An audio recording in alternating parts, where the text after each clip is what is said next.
In this presentation, we'll take a look at interest income from a federal income tax perspective. For more accounting information and accounting courses, visit our website at accountinginstruction.info.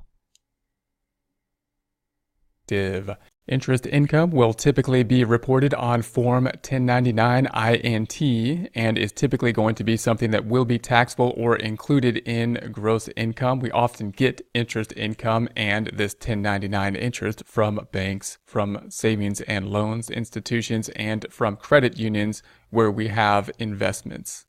Other interest that must be reported, these are going to be items that don't happen as frequently, but we want to be aware of them. That's going to include receipt from installment sales, imputed interest on loans made at below market interest rates. So in other words, if we had a loan and we have a rate of interest that's not at the market rate, then what we have is imputed interest because we assume that there's going to be interest in the loan agreement, and therefore we would have to figure that out and report any interest income related to it. Interest on bonds sold between interest dates.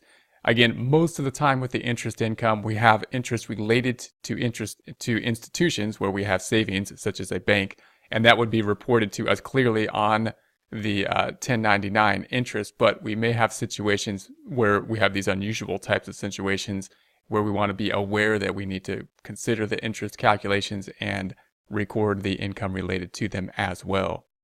We could also have non-taxable or exempt interest that may be reported as well. So that would be the tax-exempt interest, and this would be interest that we would not have to pay taxes on.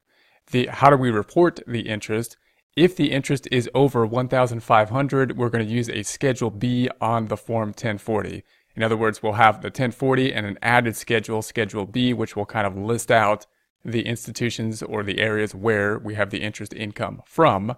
And then that'll pull over to the page 1 of the page 2. This is page 2 of the 1040 under the interest income in the top of the 1040. Top of the 1040, page 2.